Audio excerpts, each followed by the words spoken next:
The September heat in Riverside, Texas, pressed down like a heavy blanket, making the dust from the town square hang in the air like golden mist. It was auction day, and the wooden platform that usually held livestock sales now bore a different kind of merchandise, human beings whose circumstances had reduced them to commodities in the eyes of the law. Before we jump back in, tell us where you're tuning in from. And if this story touches you, make sure you're subscribed, because tomorrow I've saved something extra special for you. Samuel Morrison stood at the edge of the growing crowd, his weathered hands gripping the brim of his hat so tightly his knuckles had gone white. At 38, he looked older, carved hollow by grief that had settled into the lines around his eyes and the stoop of his shoulders. The black armband he still wore 6 months after the accident had faded to grey, much like everything else in his world, since that terrible day when fire had claimed his wife Rebecca and their 6 children. In one devastating night, he hadn't come to the auction to buy anything. Samuel could barely afford to keep his small ranch running, let alone take on additional responsibilities. But Sheriff Williams had mentioned something about a young woman whose situation reminded him uncomfortably of his own Rebecca's story.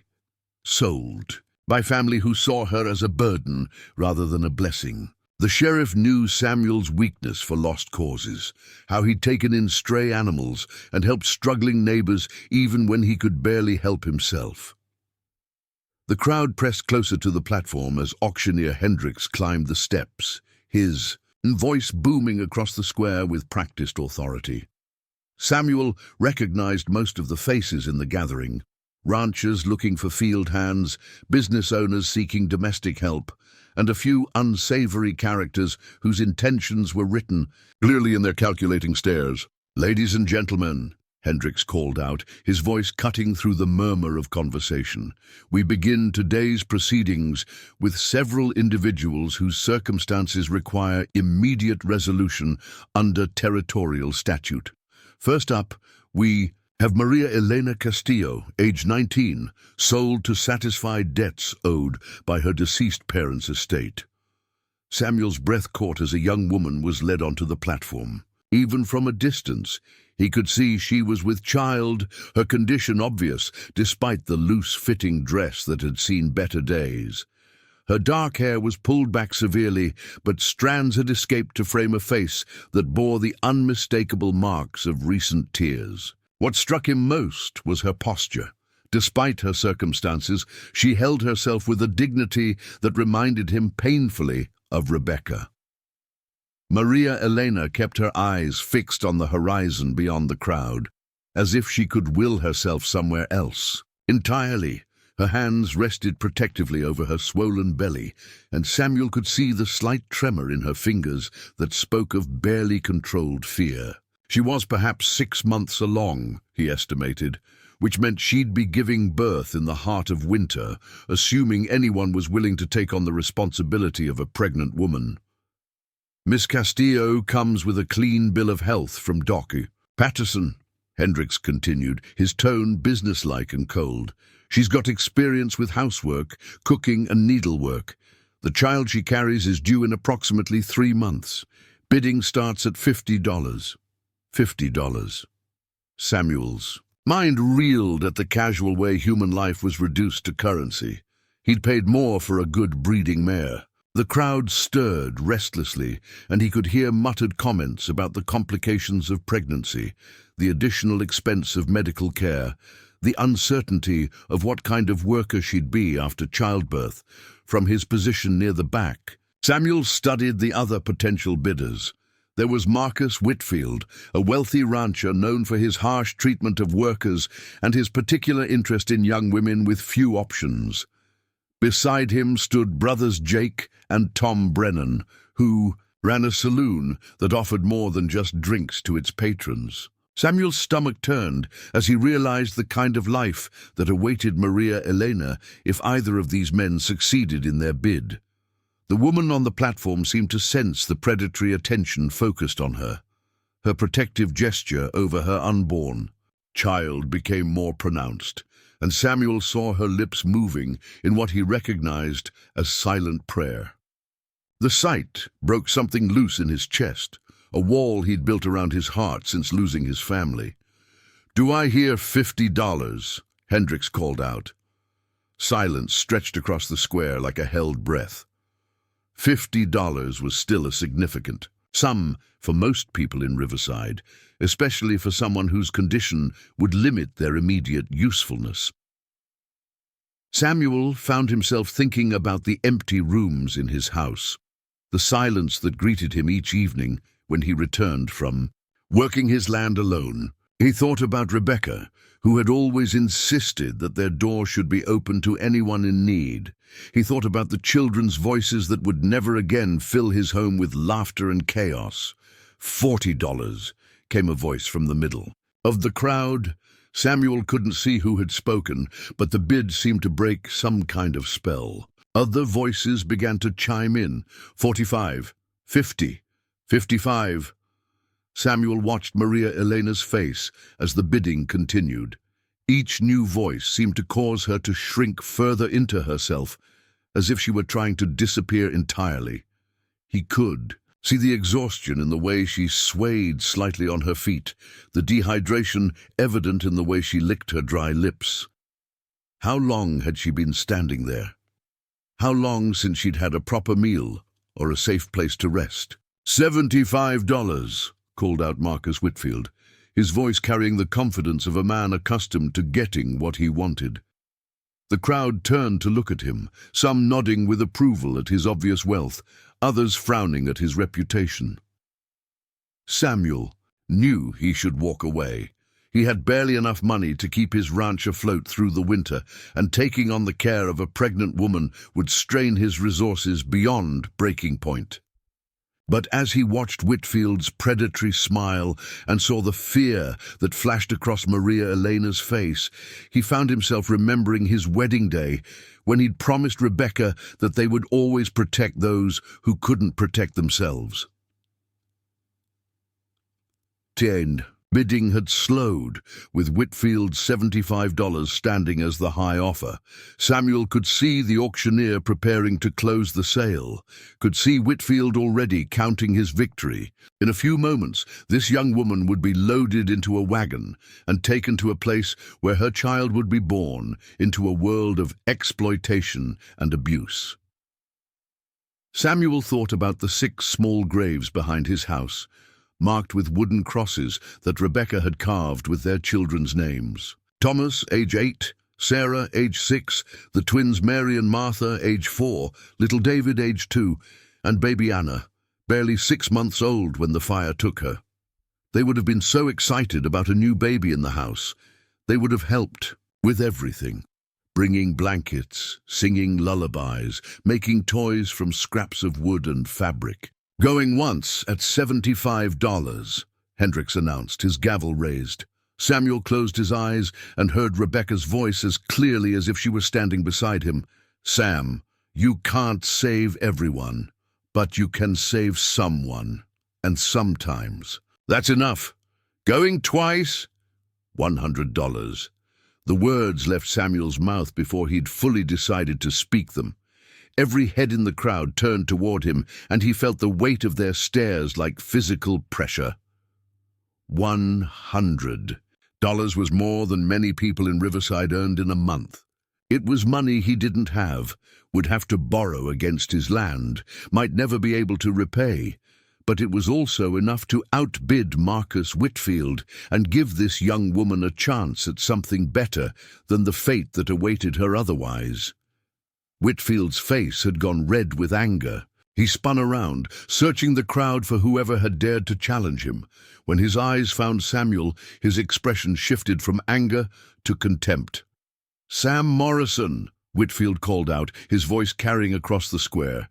"You can barely afford to feed yourself, let alone take on a pregnant woman and her bastard child. Don't make promises you can't keep," the crowd murmured at this public challenge. Samuel felt heat rise in his cheeks, but he also felt something else, a spark, of the man he'd been before grief had nearly destroyed him. He stepped forward, pushing through the crowd until he stood where everyone could see him clearly. "My finances are my own business, Marcus," Samuel said, his voice steady despite the racing of his heart. "The question is whether you want to make this about the money or about doing what's right." 110, Whitfield snarled, not backing down from the challenge. Samuel looked up at Maria Elena on the platform. For the first time since the bidding had begun, she was looking directly at him. Their eyes met across the distance, and he saw something in her gaze that reminded him so powerfully of Rebecca that his breath caught in his throat. Not just the physical resemblance. They were both dark-haired, both small in stature, but something deeper, a strength that circumstances hadn't been able to break, a determination to survive whatever came next. In that moment, looking into the eyes of this stranger who carried new life within her body, Samuel felt something shift inside his chest. The crushing weight of grief that had pressed down on him for 6 months seemed to lighten just slightly, not disappearing, but making room for something else. Hope perhaps, or purpose. 125, he said, his voice carrying clearly across the now silent square. The crowd held its collective breath.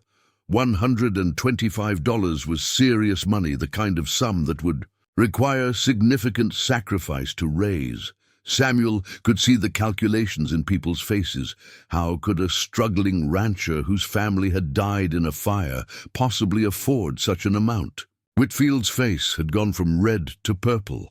He opened his mouth to make another bid, then seemed to think better of it. $125 was approaching the upper limit of what even he was willing to spend on what amounted to a whim. He could buy women more cheaply and with less complication elsewhere.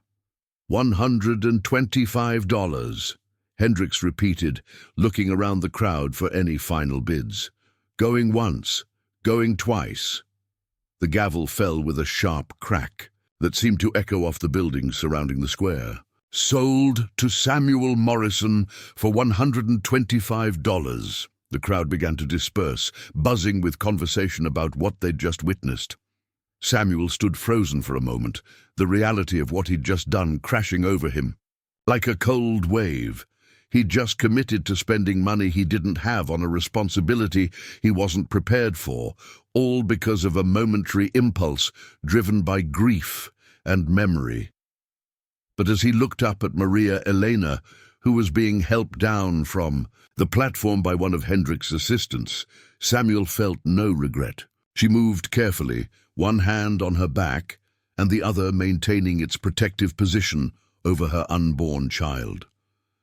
When she reached the ground, she looked around uncertainly, clearly unsure of what happened next. Samuel approached slowly, not wanting to startle her. Up close, he could see she was younger than he'd first thought, 19, as Hendricks had said, but with the kind of weariness that spoke of hardships beyond her years. Her dress, though clean, was patched in several places and hung loose everywhere except over her pregnancy. Her shoes were worn thin at the soles, and her hands bore the calluses of someone accustomed to hard work. "Miss Castillo," Samuel said, gently removing his hat as Rebecca had taught him was proper when addressing a lady. "My name is Samuel Morrison. I suppose we need to discuss arrangements." Maria Elena studied his face with dark eyes that seemed to see more than most people looked for. After a long moment, she spoke in accented English that was carefully pronounced, as if each word required thought. "You are the one who bid for me," she said. "It wasn't quite a question." "Yes, ma'am." "Why?" The simple question cut straight to the heart of the matter. Samuel could have given her any number of practical answers. He needed help around the ranch. He had room in his house. He could afford the expense. All of those things were lies. The truth was more complicated, tied up in grief and memory and a moment of recognition that he didn't fully understand himself. "Because everyone deserves a choice," he said finally, "and it seemed like you weren't going to get one otherwise." Maria Elena was quiet for a long moment, her hand moving in small circles over her belly. "And what choice do I have now? I am still bought." I still belong to someone who is not myself." Her words hit Samuel like a physical blow. In his determination to save her from Marcus Whitfield's intentions, he had failed to consider that from her perspective, the situation remained fundamentally unchanged. She was still property, still at the mercy of a stranger's will, still carrying a child into an uncertain future. "No," Samuel said firmly, "that's not. I didn't buy you to own you. I bought you to give you options." What options? Samuel realized. He hadn't thought this through beyond the immediate crisis. What exactly was he offering this woman? What kind of arrangement did he envision? He couldn't afford to simply support her without any expectation of work, but he also couldn't treat her like an indentured servant. "I have a ranch about 5 miles outside town," he said slowly, working through the possibilities as he spoke. "It's not much, just a small house and enough land for a few cattle and horses. I lost my family 6 months ago, so it's just me now. I suppose I thought maybe we could help each other." Help each other how? Samuel could see the sheriff approaching, probably wanting to complete the legal paperwork that would transfer Maria Elena's status from the public auction to his responsibility.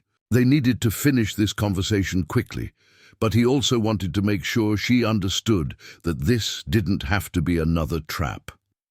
"I need help managing the household," Samuel said. "Cooking, cleaning, that sort of thing. My wife used to handle all that, and I've been struggling with it since she died. In exchange, you'd have a safe place to live, food to eat, and when your baby comes, you'd have help and support. And when my baby is born, what then? Then we figure out what comes next. Maybe you stay, maybe you move on to somewhere else. Maybe we work out some kind of permanent arrangement, but it would be your choice." Maria Elena's expression remained carefully neutral, but Samuel thought he saw something soften slightly around her eyes. "You make it sound simple." "Maybe it is simple. Maybe we're both just people who need something the other person can provide." The sheriff reached them, carrying a folder of documents that would make the transfer official. "Sam," he said with a nod, "Miss Castillo, we need to take care of the paperwork, and then you folks can be on your way." As they walked toward the sheriff's office to complete the legal formalities, Samuel found himself wondering what Rebecca would think of what he'd just done. Would she approve of his decision to take in a pregnant stranger? Would she understand the impulse that had driven him to bid money he didn't have on a woman he didn't know? He thought she would. Rebecca had always believed that families came together in unexpected ways, that love could grow in the most unlikely circumstances. She'd been an orphan herself when they'd met, working as a seamstress in town to support herself. She'd understood what it meant to depend on the kindness of others, and she'd never forgotten that lesson, even after they'd built a comfortable life together. The paperwork was straightforward but oddly formal, for what amounted to transferring ownership of another human being. Samuel signed documents taking responsibility for Maria Elena's debts, her medical care, and her general welfare. In the eyes of the law, she was now his property as surely as his cattle or his land. But as they walked out of the sheriff's office, together and headed toward where Samuel had left his wagon, he made her a promise that went far beyond any legal document. "Maria Elena," he said, stopping beside the wagon and turning to face her directly, "I want you to understand something. I know what the papers say, but as far as I'm concerned, you're a free woman who's agreed to help me out for a while. You can leave any time you want. You can ask me to take you to town or to the train station or wherever you want to go. This isn't a prison, and I'm not your master."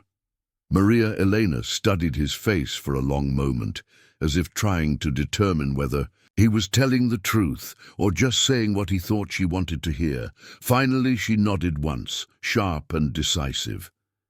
"Then I choose to come with you," she said. "For now."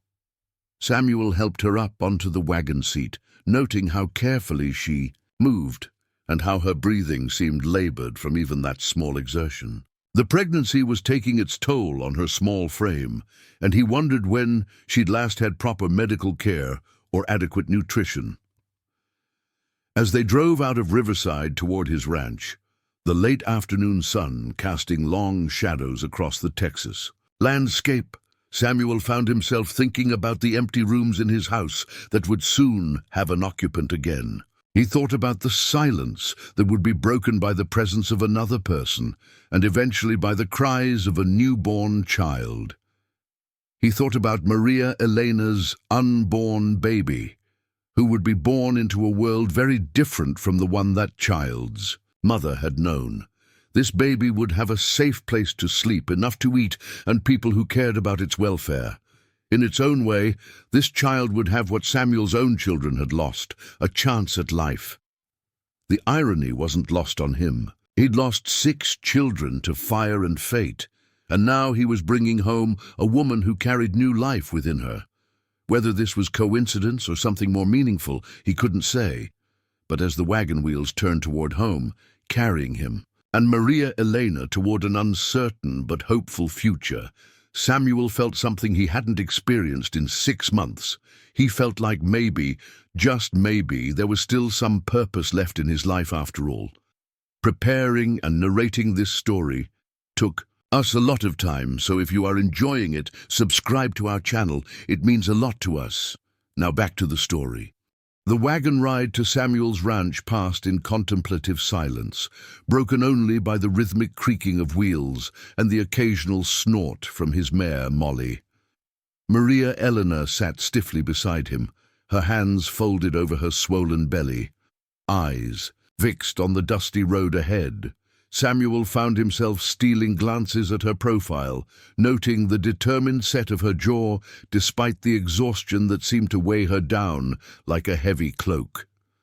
The Morrison ranch came into view as they crested a small hill, and Samuel felt his usual pang of bittersweet recognition. From this distance, the white farmhouse with its wraparound porch looked almost exactly as it had when Rebecca was alive, when children's voices carried across the yard and laundry danced on the line. But as they drew closer, the signs of neglect became apparent, peeling paint on the shutters, weeds overtaking Rebecca's carefully tended flower garden, the swing on the oak tree hanging motionless and unused. "It's bigger than I expected," Maria Elena said quietly, her first words since leaving town. Her voice carried a note of something Samuel couldn't quite identify. Surprise, perhaps, or apprehension. "Rebecca always said we built it too big," Samuel replied, then caught himself. He hadn't spoken his wife's name aloud to another person since the funeral. "My wife, I mean. She used to joke that we had enough room for 12 children instead of 6. Maria Elena turned to look at him directly for the first time during the journey. "You had 6 children?" The simple question hit him like a physical blow. Samuel's hands tightened on the reins, and for a moment he couldn't speak around the sudden constriction in his throat. "Yes, 6. What happened to them?"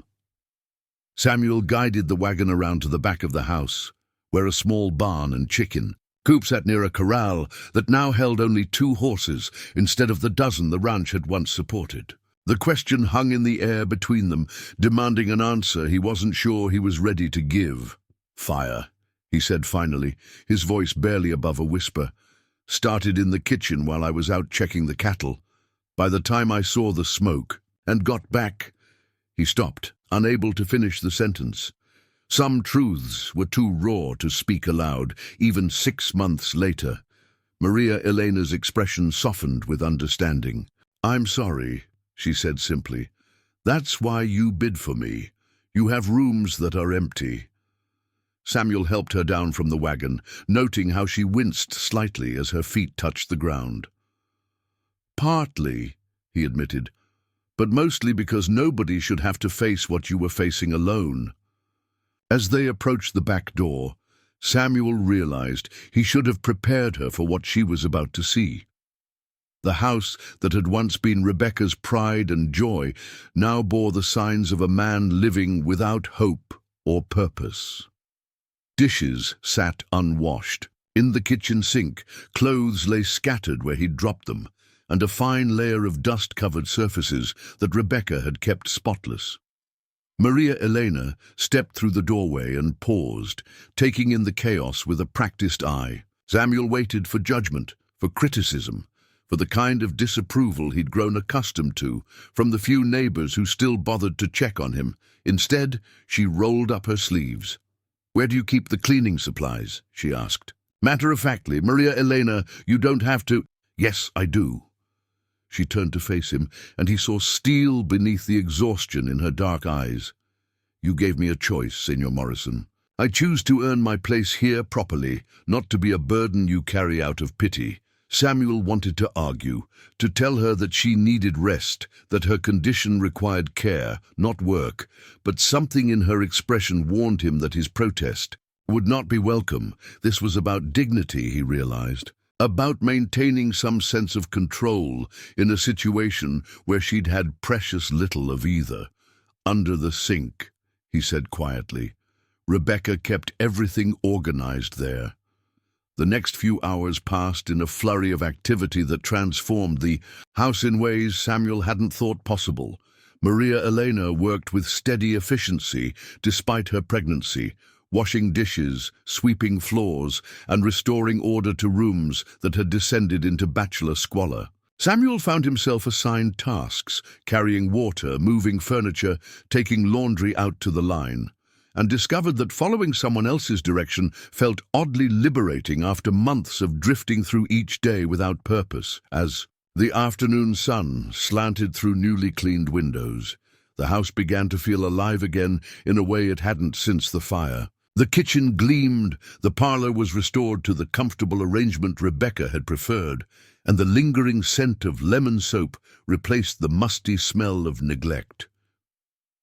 "You shouldn't have done all this," Samuel said as they sat down to the first real meal his kitchen had produced in months. Maria Elena had somehow created a feast from the meager supplies in his pantry. Fresh bread, vegetable soup, and coffee that actually tasted like coffee instead of mud. "I needed to know," she replied, breaking her bread into small pieces with careful precision. "Know what? Whether this place could feel like home." She looked around the kitchen, taking in the checkered curtains that Rebecca had sewn, the wooden table that bore the scars of family meals and homework sessions, the cast-iron stove that had been the heart of domestic life. "Whether I could make it feel that way." Samuel studied her face in the lamplight, seeing something there he hadn't noticed before. Beneath the exhaustion and weariness, there was a fierce determination that reminded him of pioneers pushing west into unknown territory. This woman had been through hardships he could only imagine, and yet she was already thinking about building rather than just surviving. "Can you?" he asked. Maria Elena placed her hand over her belly, where the baby had been moving restlessly throughout the afternoon. "Ask me again in a month." After dinner, Samuel showed her through the rest of the house, pointing out the bedrooms she could choose from and the linen closet where Rebecca had kept supplies organized with military precision. He saved the children's rooms for last, uncertain whether seeing them would provide comfort or cause pain. The first room had belonged to Thomas and Sarah, his two oldest. Their beds were still made with quilts Rebecca had sewn, their toys arranged on shelves with the kind of careful organization that spoke of a mother's loving attention. Samuel watched Maria Elena's face as she took in the details. The wooden horses Thomas had carved with his help, the rag doll Sarah had named Penelope, the small bookshelf filled with stories that would never again be read aloud. "How old were they?" Maria Elena asked softly. Thomas was 8, Sarah was 6. The twins, Mary and Martha, were 4. David was 2, and baby Anna was just 6 months. Maria Elena moved to the window and looked out at the small family cemetery. Behind the house, where 6 wooden crosses stood in a neat row beneath the spreading branches of an old oak tree. "You buried them here," Rebecca wanted them close, Samuel said. She used to say that home was wherever your family was, living or dead. She sounds like she was a wise woman. She was. Sometimes I think she was too good for this world, too good for me, certainly. Maria Elena turned from the window to study his face. Why do you say that? The question caught Samuel off guard. He'd grown so accustomed to his own self-recrimination that he'd forgotten it wasn't necessarily obvious to others. Because I wasn't here when they needed me, because I was out doing chores while my family burned to death, because I failed in the most basic responsibility a man has, protecting the people he loves. Where were you supposed to be? Here, in the house, where I could have gotten them out or died trying. Maria Elena was quiet for a long moment, her hand moving in slow circles over her belly. When she spoke, her voice carried the authority of someone who had seen real hardship. My parents died when I was 15, she said. Yellow fever took them both within a week. I was working in the fields when my mother breathed her last. Should I have been holding her hand instead? Should I have caught the fever too so I could die beside her? Samuel started to protest, but she continued. My uncle sold me today because he said I was a burden, an unmarried woman carrying a bastard child who would bring shame on his family. Should I have thrown myself in the river instead? Would that have been more honorable than fighting to live? That's different. No, it's not. Maria Elena's voice grew stronger, more certain. Survival isn't a sin, Senor Morrison. Sometimes the bravest thing you can do is keep living when everything inside you wants to die. Her words hit him with the force of revelation. For 6 months, Samuel had been carrying the weight of guilt like a millstone around his neck, convinced that his survival was somehow a betrayal of his family's memory. But looking at this young woman who had endured loss and betrayal and was still fighting for her future, he began to wonder if maybe she was right. Maybe survival was its own form of courage. The baby, Samuel said suddenly, the thought occurring to him for the first time. What about the father? Maria Elena's expression closed off like a door slamming shut. There is no father, but obviously someone. There is no father, she repeated firmly. This child is mine, only mine. Samuel recognized the tone. It was the same one Rebecca had used when a subject was closed for discussion. But he could see pain beneath the steel in Maria Elena's voice, and he filed the knowledge away for future consideration. Whatever had happened to put her in this condition, it wasn't something she was ready to discuss. I've been thinking about names, Maria Elena said, clearly eager to change the subject. For the baby, I mean. If it's a girl, I was considering Eleanor after my grandmother. If it's a boy... She paused, glancing around the room with its reminders of children who would never grow up. Would it bother you if I chose a name from your family? I mean, would it feel like I was trying to replace something that can't be replaced? The question hit Samuel like a lightning bolt.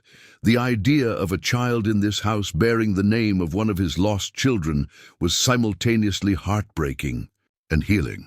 Why would you want to do that? Because names carry memory, Maria Elena said simply, and memory keeps people alive in ways that matter. If my child grows up in this house surrounded by the love your family built here, maybe carrying one of their names would be a way of honoring that legacy instead of ignoring it. Samuel felt tears gathering in his eyes for the first time since the funeral.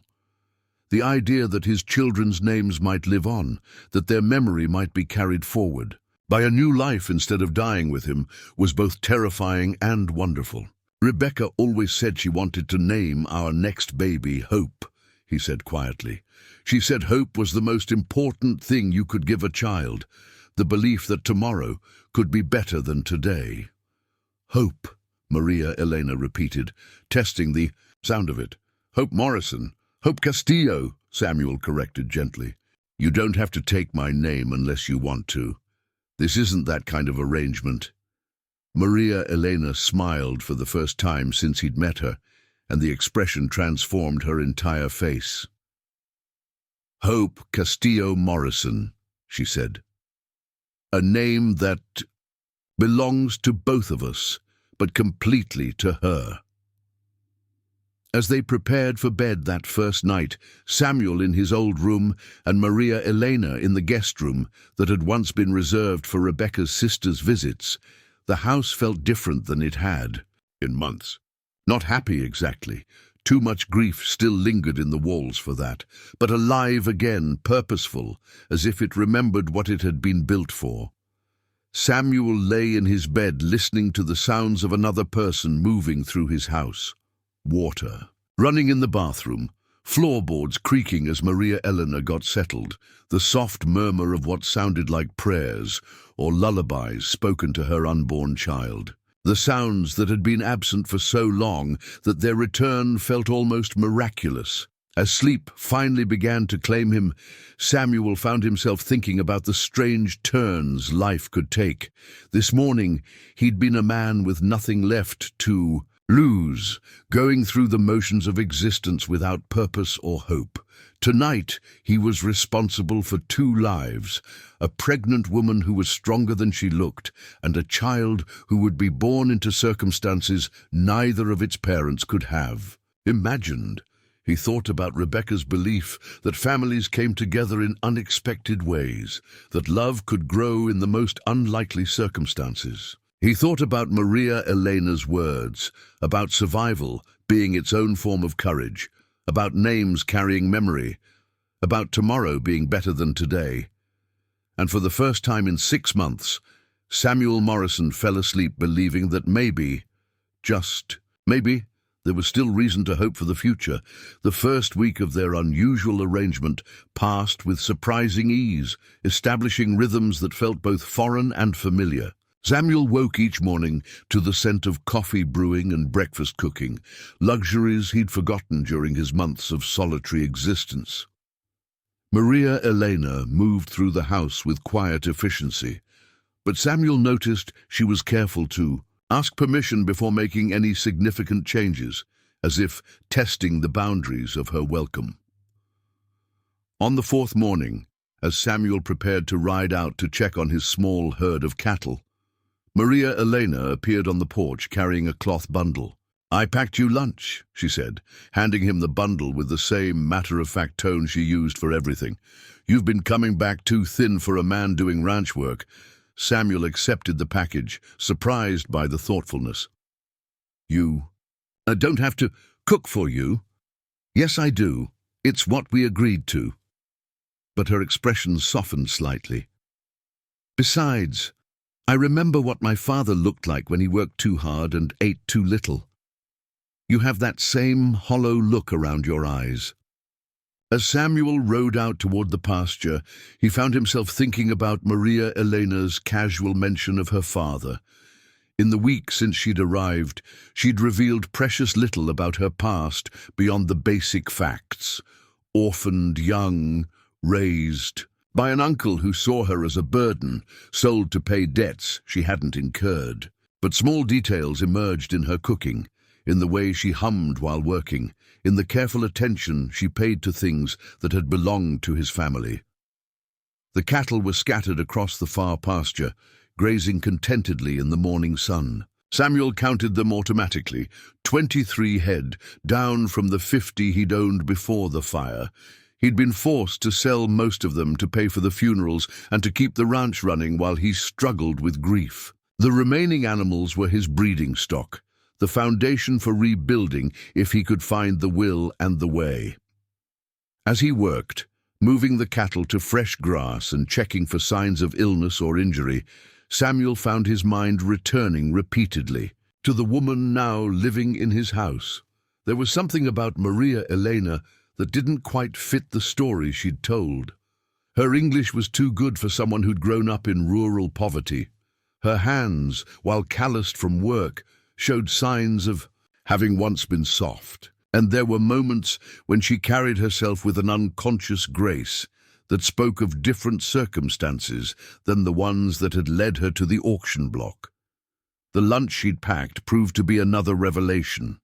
Thick sandwiches made, with fresh bread, pickled vegetables that must have come from her own knowledge since he had no memory of making them, and sweet tea that tasted exactly like what his mother used to make. As Samuel ate, sitting under the shade of a lone cottonwood tree, he wondered about the woman who could create such comfort from the meager supplies in his kitchen. When he returned to the house that afternoon, he found Maria Elena in the garden, behind the kitchen, kneeling carefully among the weeds that had overtaken Rebecca's vegetable patch. She'd managed to clear a small section and was examining the soil with the practiced eye of someone who understood growing things. "It's good earth," she said without looking up as Samuel approached. "With some work, this could feed us through the winter and into next spring." Samuel looked at the overgrown patch that had once been Rebecca's pride and joy. She'd grown everything, from tomatoes to herbs, spending her mornings tending plants with the same careful attention she gave their children. After her death, he hadn't been able to bring himself to maintain it, and now it was mostly weeds and volunteer plants that had seeded themselves. "I wouldn't know where to start," Samuel admitted. "I would." Maria Elena struggled to her feet, one hand supporting her lower back. "My family had a small farm before they died. I know what grows well in this climate and when to plant for fall harvest." "Maria Elena, you shouldn't be doing heavy labor in your condition." She fixed him with a look that was becoming familiar, patient but firm. "Signor Morrison, I am pregnant, not dying. Women have been working gardens while carrying children since the beginning of time. Besides," she gestured toward the weedy plot, "this isn't heavy labor. This is planning." Over the following days, Samuel watched Maria Elena transform his property, with the same quiet determination she'd brought to organizing his house. She started small, clearing a section of garden each morning, planning which vegetables would provide the most nutrition through winter, organizing seeds she'd somehow acquired from sources he didn't question.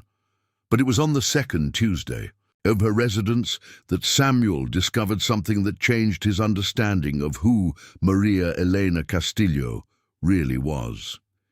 He'd ridden back to the house earlier than usual, hoping to help with some of the heavier garden work, despite Maria Elena's protests that she could manage. As he approached the back of the house, he heard something that stopped him in his tracks, the sound of piano music drifting from the parlor windows. Samuel had inherited the piano from his mother, and Rebecca had played occasionally, though she'd always claimed her skills were modest. But the music he heard now was nothing modest, complex, beautiful, the kind of playing that spoke of years of training and natural talent.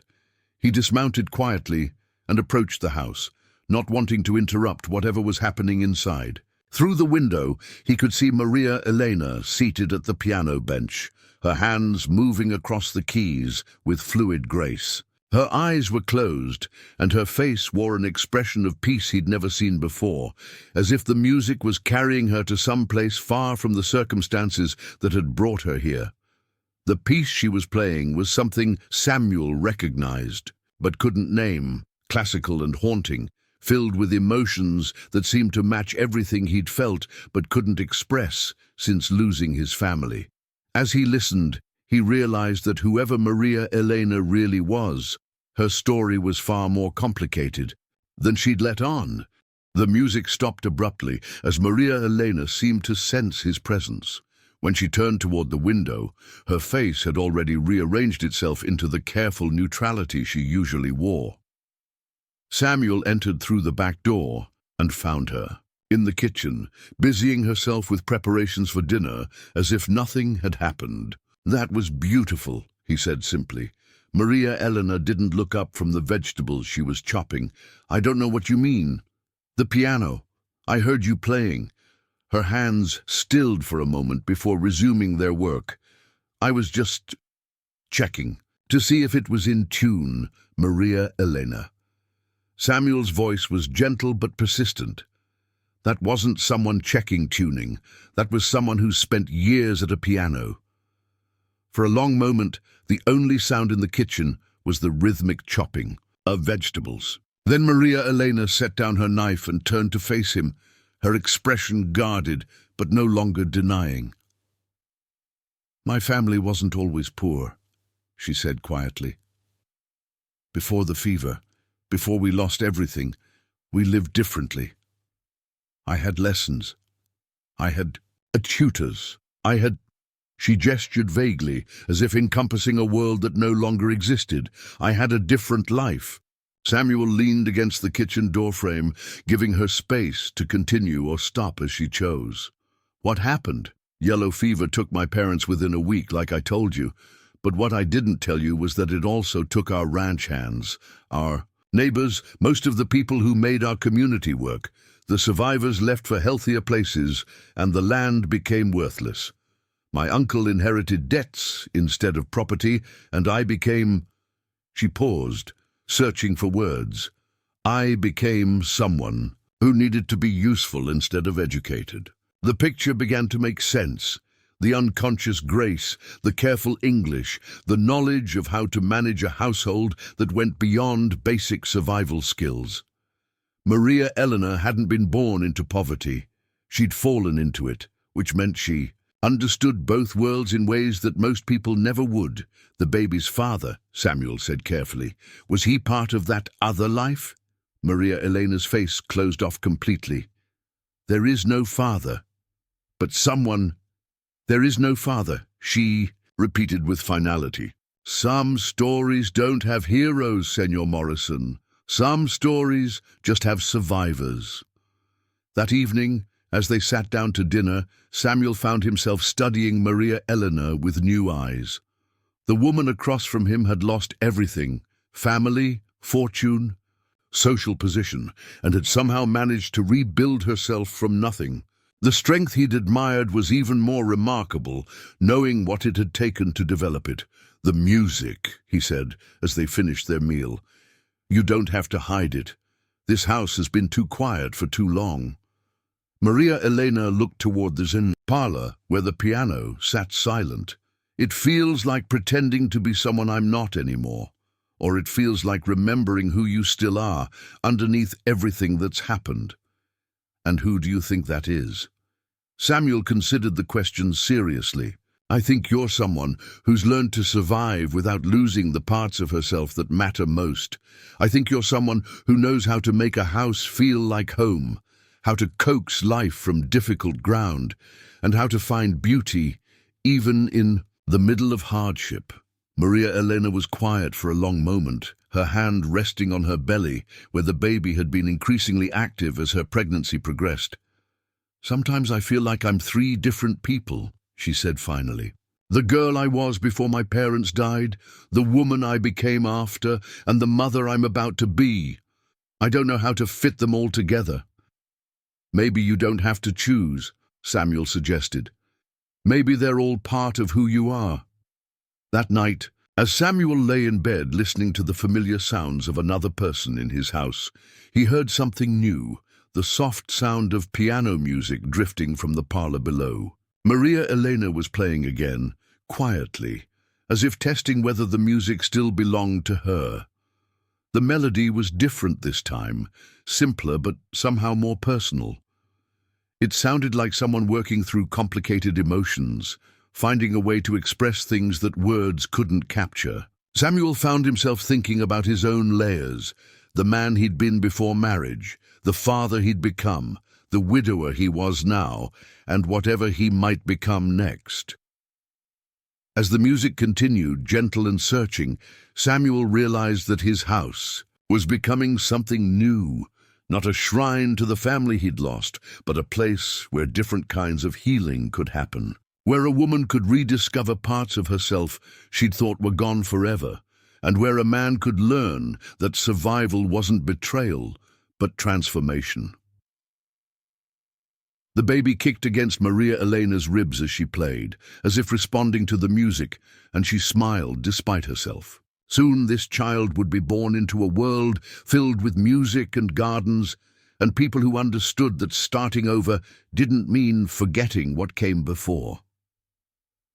For the first time since her parents' death, Maria Elena Castillo began to believe that Maybe she could build a life that honored all the parts of who she'd been while embracing who she was becoming. And in the man who'd given her that chance, she saw someone struggling with the same complex work of healing, someone who might understand that moving forward didn't require leaving everything behind.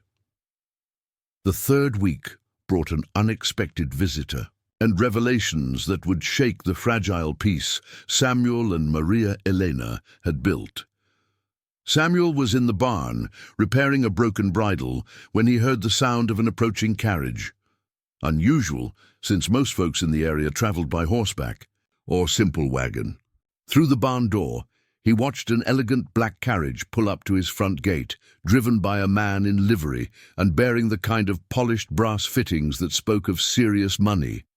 A well-dressed gentleman stepped down from the carriage, adjusting his coat and looking around the ranch with the calculating eye of someone assessing property.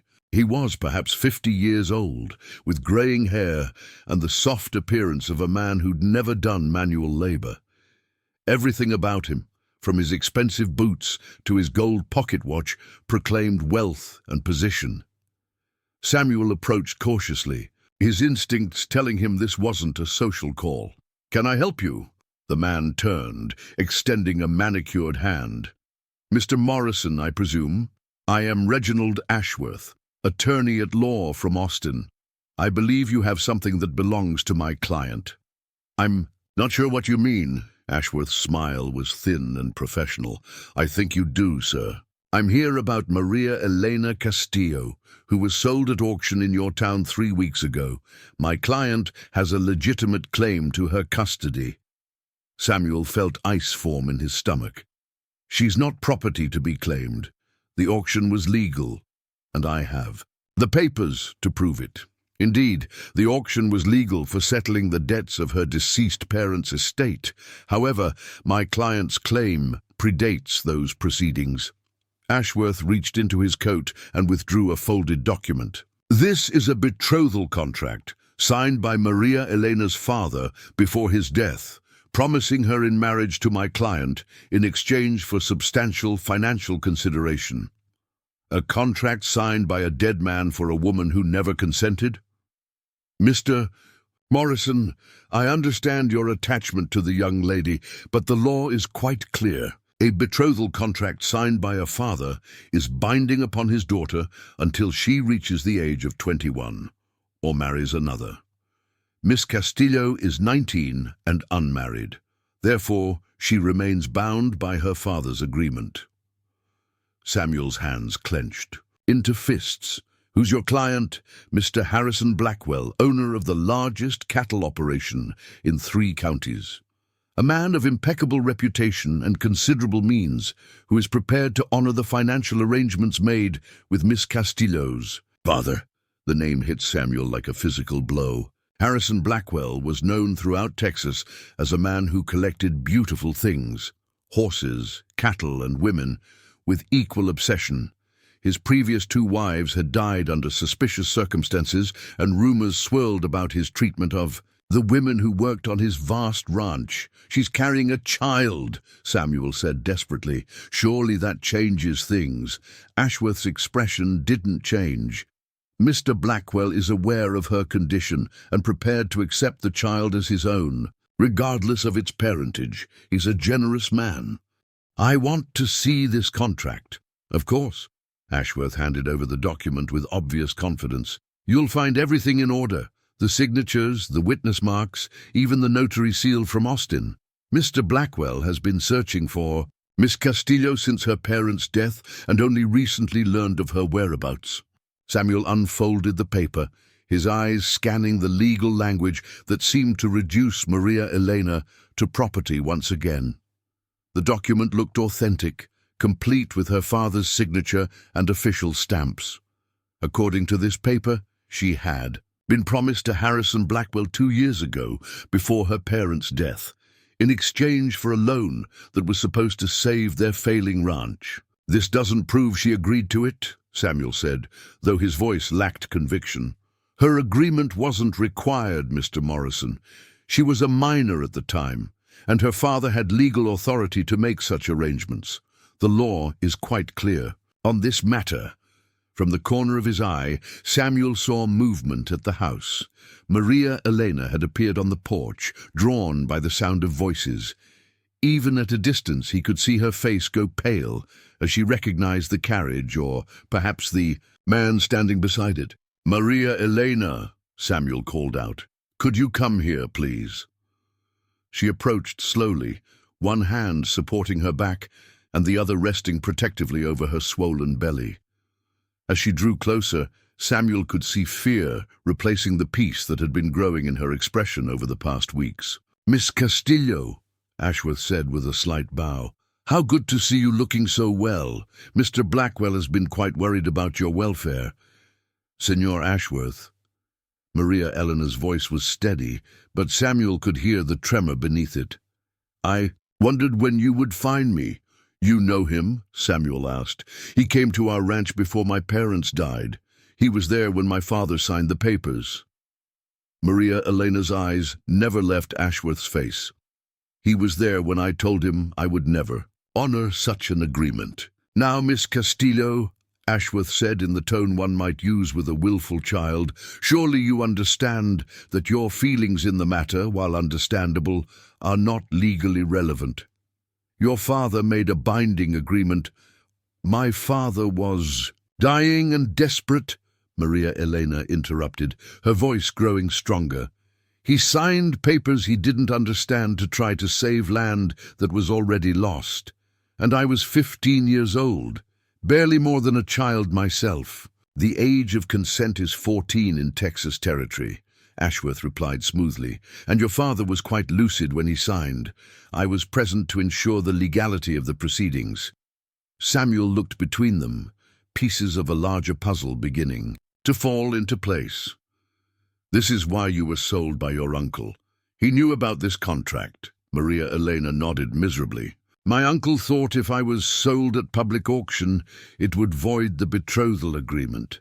He said Blackwell couldn't claim a woman who already belonged to someone else." "A clever strategy," Ashworth acknowledged, "but ultimately flawed. The betrothal contract takes precedence over any subsequent sales or arrangements. Mr. Morrison, I'm afraid your purchase was invalid from the moment it was made."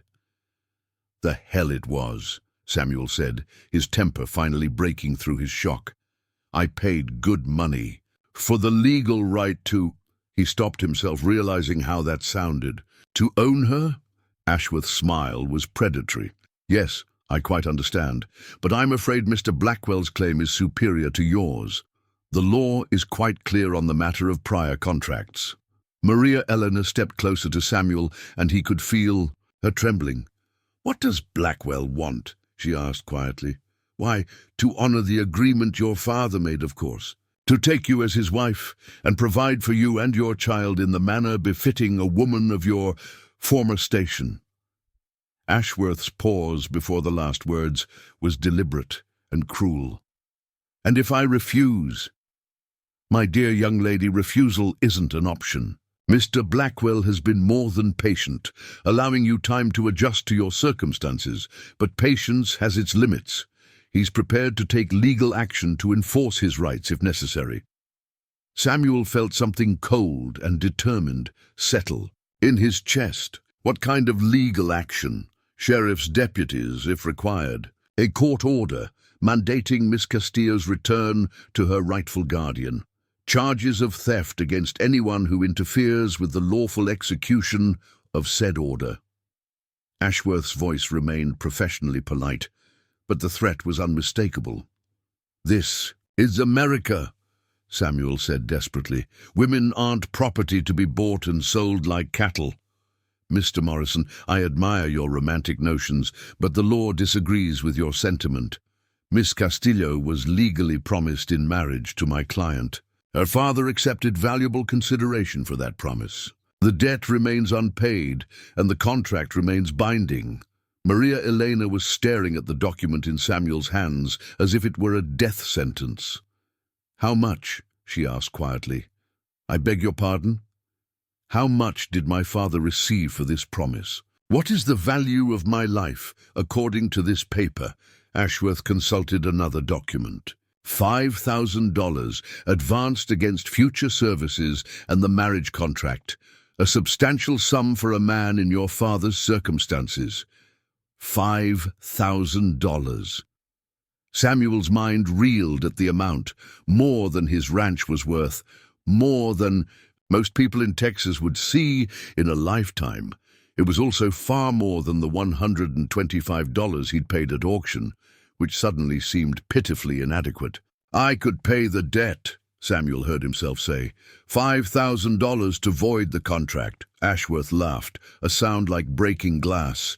Mr. Morrison, this isn't simply a matter of money. Mr. Blackwell doesn't need $5,000. What he wants is Miss Castillo herself, as promised by her father. Money cannot substitute for the specific performance outlined in the contract. What if she were married to someone else? Maria Elena asked suddenly. Would that void the agreement? Only if the marriage preceded the betrothal contract, which this one clearly does not. Any subsequent marriage would be considered invalid, due to the prior claim. Samuel watched Maria Elena's face as the full weight of her situation became clear. She was trapped as surely as if she were in a physical cage, bound by laws and contracts that reduced her to property, regardless of her own wishes or circumstances. When does Blackwell expect her? Samuel asked. Mr. Blackwell is a reasonable man. He understands that Miss Castillo's condition requires certain accommodations. He's prepared to wait until after the child is born, assuming she remains in a safe location where she cannot disappear again. And if she tries to run, then Mr. Blackwell will exercise his full legal rights immediately, regardless of her condition. He's been more than patient already. After Ashworth left, promising to return in 2 days for Maria Elena's answer, Samuel and Maria Elena sat in the kitchen in stunned silence. The legal document lay on the table between them like a poisonous snake, its implications poisoning the air around them. You knew this was coming, Samuel said finally. I thought maybe if I disappeared completely, if I became someone else. Maria Elena's voice trailed off. I was foolish to think I could escape him forever. Who is Harrison Blackwell? To you, I mean beyond this contract. Maria Elena was quiet for so long that Samuel thought she wouldn't answer. When she finally spoke, her voice was barely above a whisper. He visited our ranch several times during my father's illness. He would sit in our parlor, drinking our coffee, making conversation about the weather and the cattle market. But he wasn't looking at the cattle. She paused, her hand moving protectively over her belly. He was looking at me, like I was something he intended to possess. The implication hung heavy in the air between them. Samuel felt sick as understanding dawned. Maria Elena, he said carefully, the baby. There is no father, she said firmly, but her voice cracked on the words. But if Blackwell, there is no father, she repeated, but tears were streaming down her face now. There is only a man who took what he believed he already owned. Samuel closed his eyes, feeling rage and heartbreak war in his chest.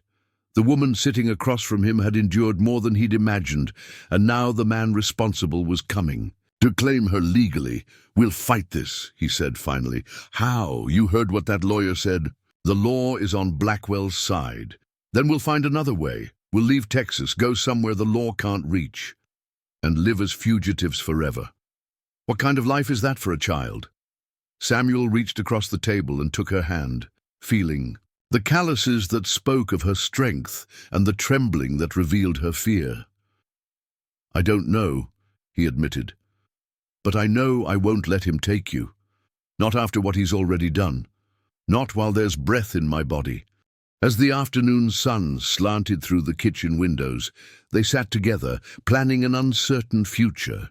Two people who had found something precious in each other's company and were about to discover how far they would go to protect it.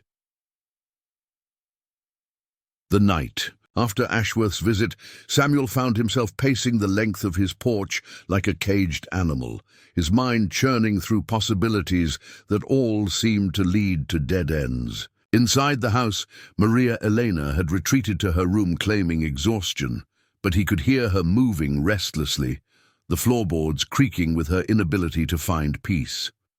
The betrothal contract lay on his kitchen table where they'd left. Its legal language mocking every plan he tried to formulate. Samuel had read it a dozen times, hoping to find some loophole, some flaw that might invalidate Blackwell's claim. But Ashworth had been right. The document was ironclad, complete with signatures, witnesses, and official seals that would hold up in any court. As the hours stretched toward midnight, Samuel made a decision that surprised him with its clarity. He saddled his horse and rode toward town, leaving a note for Maria Elena explaining that he'd return by morning. The 15 miles to Riverside passed in a blur of determination and desperate hope.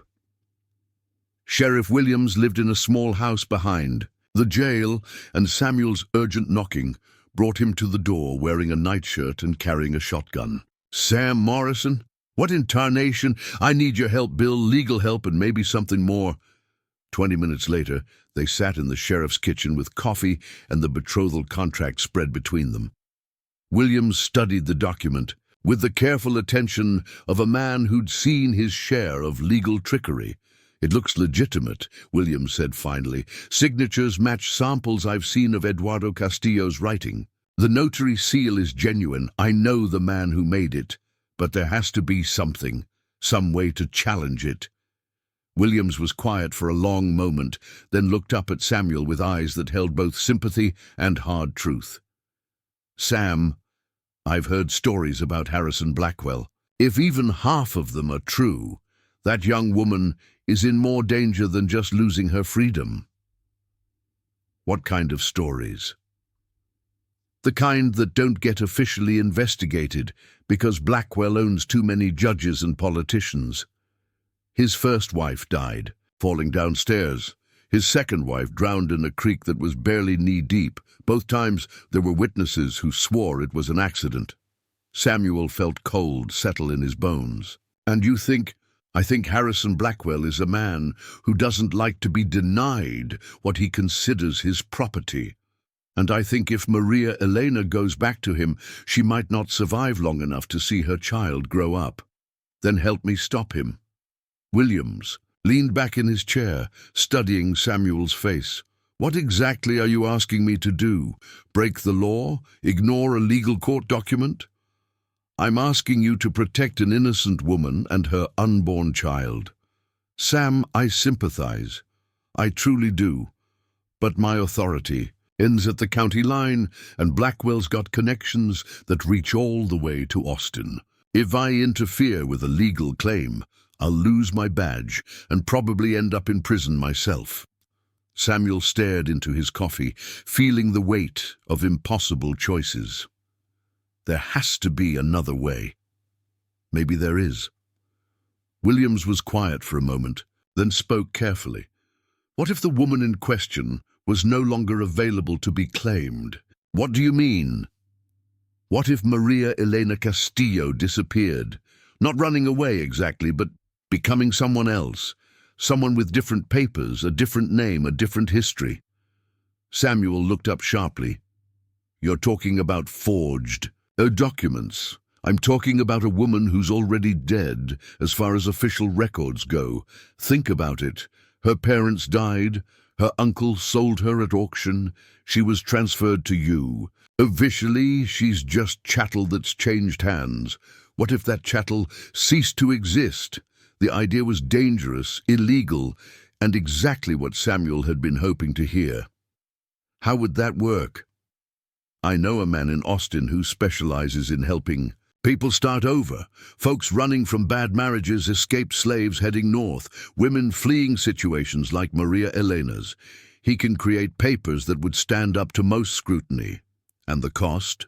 More than you have, but maybe less than you think. The question is whether you're willing to risk everything on a plan that might not work." Samuel thought about Maria Elena's face when she'd seen Ashworth's carriage, the terror that had replaced the peace she'd been finding at his ranch. He thought about her protective gesture over her unborn child, and her whispered admission about There being no father, what would I need to do? Williams leaned forward, his voice dropping to barely above a whisper. First, we'd need to stage Maria Elena's death, make it look like she died in childbirth or from complications of pregnancy. Get Doc Patterson to sign a death certificate, have a burial with an empty coffin. You think Doc would go along with that? Doc Patterson delivered my children and half the babies in this county. He's seen what happens to women who end up with men like Blackwell. I think he might be persuaded to help, especially if it meant saving a life instead of just documenting. Another tragedy. Samuel's mind was racing through the implications. And then Maria Elena Castillo dies. But someone else, someone with clean papers and no legal entanglements, takes her place. Maybe a widow named Elena Morrison who married you quietly before her supposed death. Maybe a woman with Mexican papers who crossed the border fleeing bandits. That would make us both criminals. Yes, it would, and if we're caught, we'd face serious consequences, prison time at minimum. But if we don't try, Maria Elena faces worse than prison. Samuel stood and walked to Williams's window, looking out at the sleeping town. In a few hours, Ashworth would return, expecting an answer. In a few months, Maria Elena would give birth to a child who would grow up either free or under the shadow of Harrison Blackwell's ownership. There's something else, Samuel said slowly. Something that might complicate things. What? I think I'm falling in love with her. Williams was quiet for a moment. That does complicate things.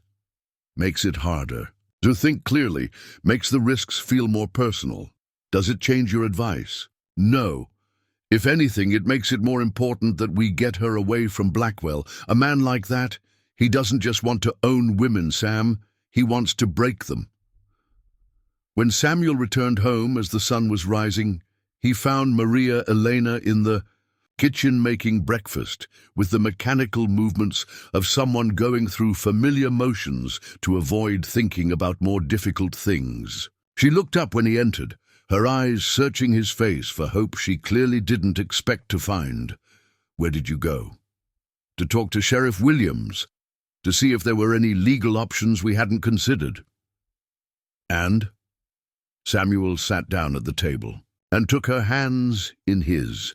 They were cold despite the warmth of the morning, and he could feel the slight tremor that had become more pronounced since Ashworth's visit. There might be a way. It would be dangerous and illegal, and there's no guarantee it would work.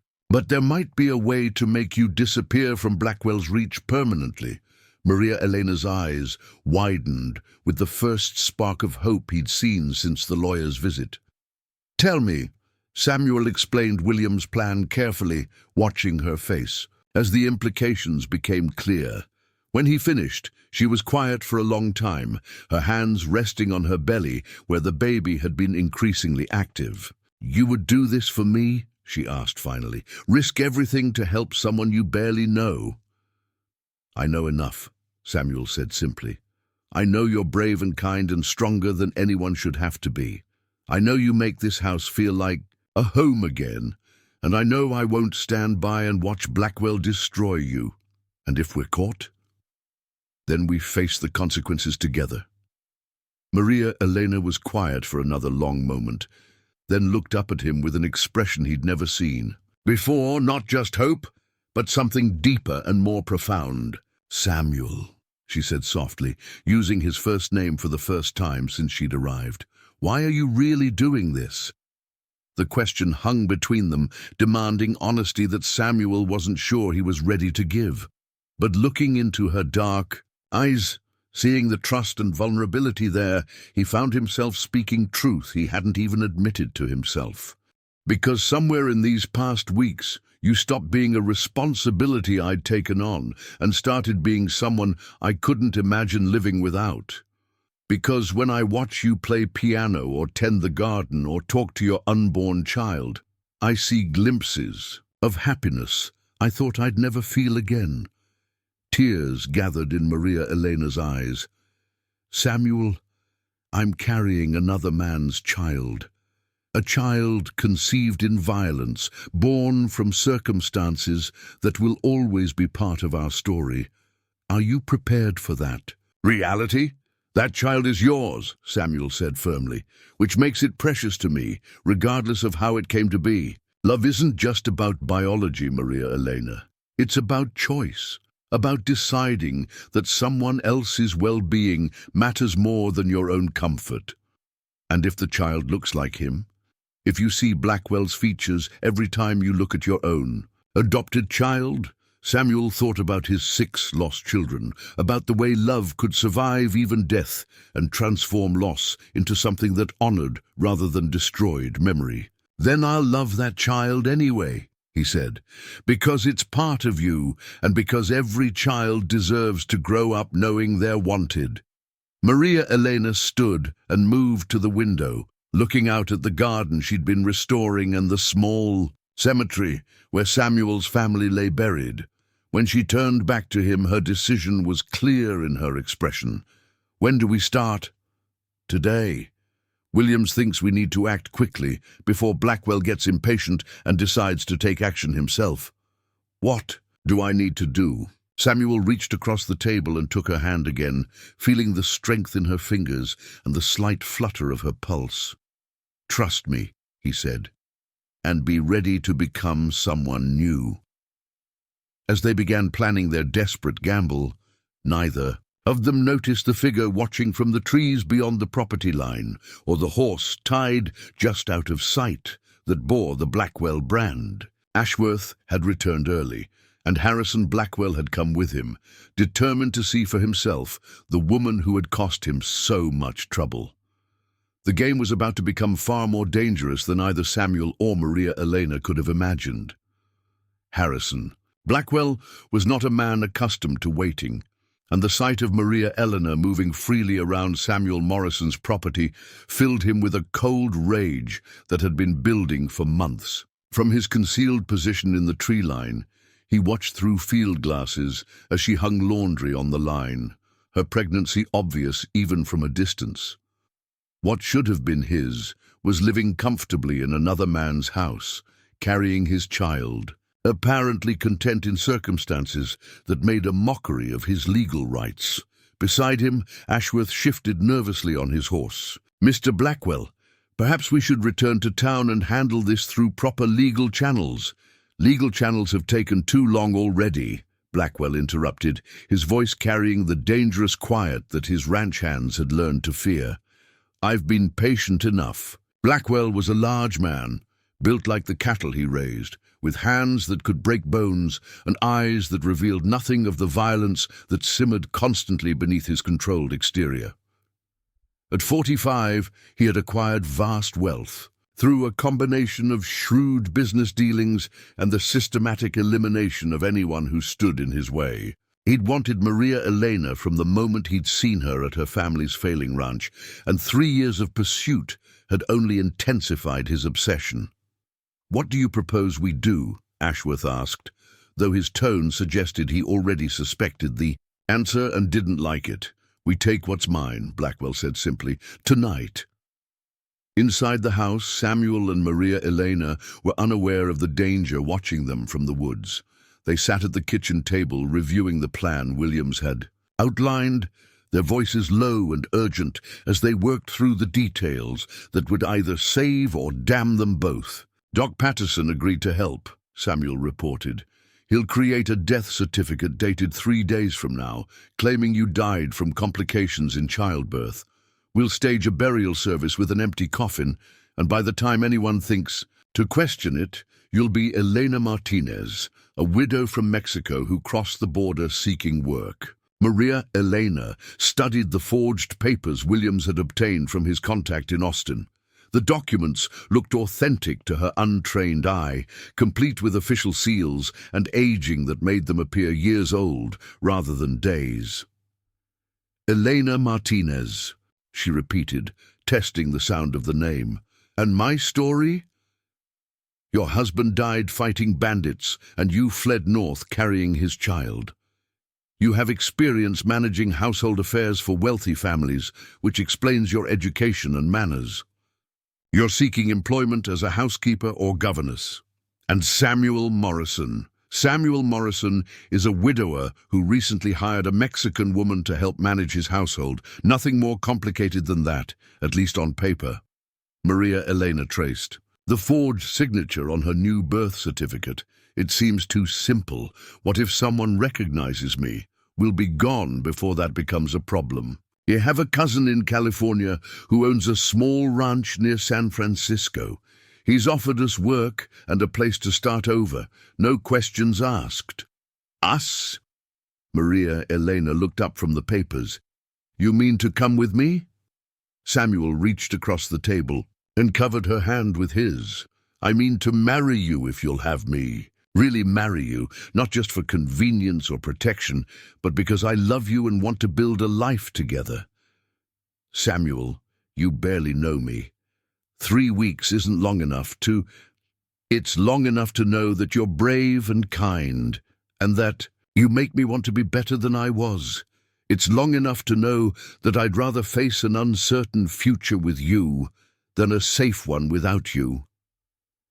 Before Maria Elena could respond, the sound of horses approaching at speed cut through the evening. Samuel rose and moved to the window, his heart sinking as he saw at least 6 riders surrounding the house. Even in the fading light, he recognized Harrison Blackwell's massive frame leading the group. Stay here, Samuel ordered, moving toward the gun cabinet where he kept his rifle. No! Maria Elena stood, her hand protective over her belly. If he's come for me, hiding won't solve anything. Maria Elena. He'll hurt you to get to me. I won't have your blood on my conscience. The front door exploded inward before either of them could move further. Blackwell filled the doorway like an avenging demon, his pale eyes scanning the room until they found Maria Elena. Behind him, armed men spread through the house with military precision. There she is, Blackwell said, his voice carrying the satisfaction of a hunter who'd finally cornered his prey. My wayward bride. Samuel stepped between them, his hand moving toward his holstered pistol. Get out of my house. Your house. Blackwell laughed, a sound like grinding stone. Boy, you're holding my property. Everything in this room belongs to me by legal right. She's not property. The territorial court says otherwise. Ashworth, show him the writ. The lawyer reluctantly produced another document, this one bearing official seals and signatures that gave Blackwell authority to reclaim his stolen property by whatever means necessary. You can't just take her, Samuel protested even as he realized how futile his words were.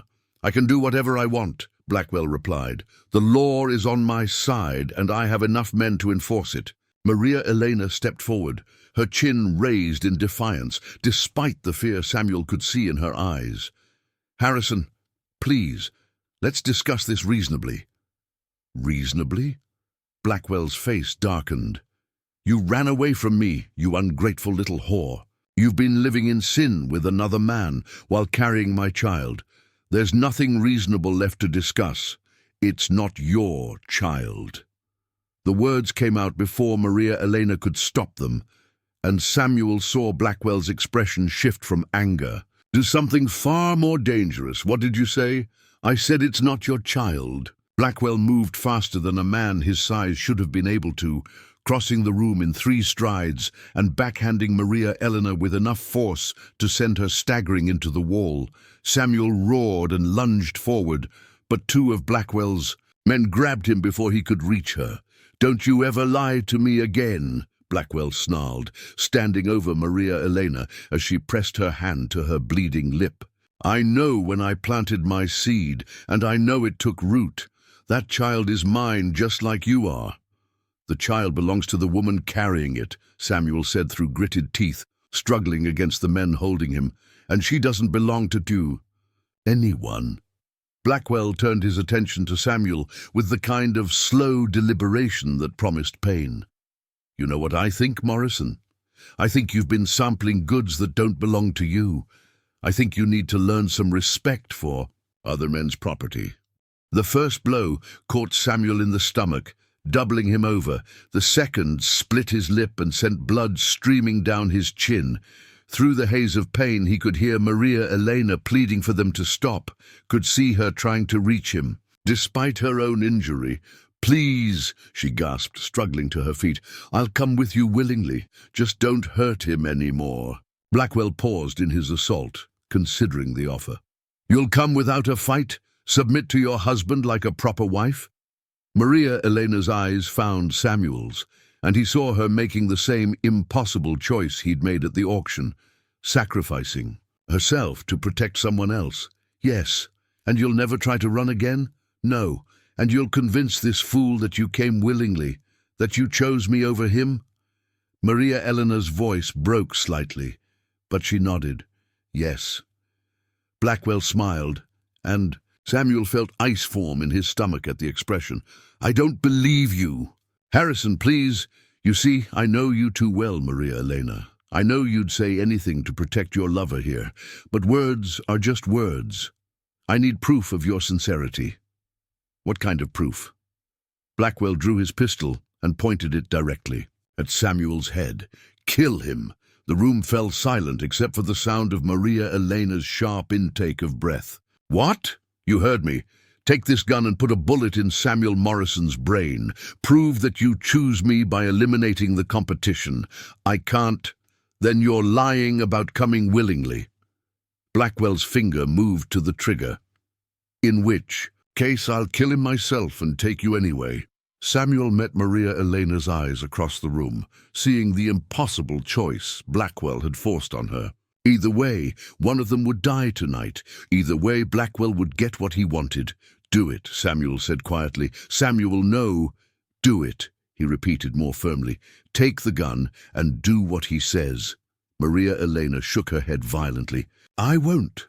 I can't." "Then we both die here," Samuel said, "and your child grows up an orphan under the care of a monster. Is that what you want?" Tears were streaming down Maria Elena's face as she looked between Samuel and Blackwell, trapped between equally impossible choices. In the distance, thunder rumbled, promising the kind of storm that might wash away more than just dust and heat. "Choose," Blackwell commanded, his voice carrying the finality of judgment. "Him or me, life or death, your child's future or your lover's life." As Maria Elena reached for the gun with trembling hands, none of them noticed the shadow moving across the back porch or heard the soft sound of the kitchen door opening behind them. Sheriff Williams had arrived with help, but whether it would be enough to save them all remained to be seen. The storm was about to break in more ways than one. The weight of the pistol in Maria Elena's hands felt like holding death itself. Around her, the room held its breath as Blackwell watched her internal struggle with the satisfaction of a cat playing with wounded prey. Samuel's eyes remained steady on hers, and in them she saw not fear for himself, but heartbreak for the choice she was being forced to make. "Don't make me wait too long, my dear," Blackwell said conversationally. "My patience has limits, and we have a long ride ahead of us tonight." Maria Elena's finger found the trigger, and she felt the smooth metal curve that stood between Samuel's. Life and her surrender. The baby kicked hard against her ribs, as if sensing the violence surrounding them, and she wondered what kind of world she was about to bring this child into. "I'm sorry," she whispered to Samuel, raising the gun. The kitchen door burst open behind Blackwell's men just as Maria Elena squeezed the trigger. Sheriff Williams and 3 deputies flooded into the room with weapons drawn, their arrival perfectly timed with the deafening crack of gunfire. In the chaos that followed, several things happened at once. The bullet that should have ended Samuel's life instead shattered the oil lamp on the mantel behind him.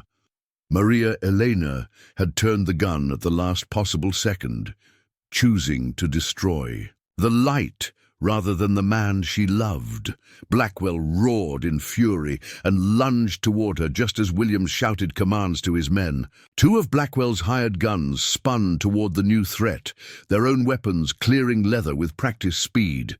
Samuel, freed when his captors turned toward the arriving lawman, threw himself toward Maria Elena, knocking her away from Blackwell's. Reaching hands, they hit the floor hard, Samuel's body shielding hers as gunfire erupted around them. The small kitchen became a battlefield, filled with smoke and shouting and the crash of furniture being overturned.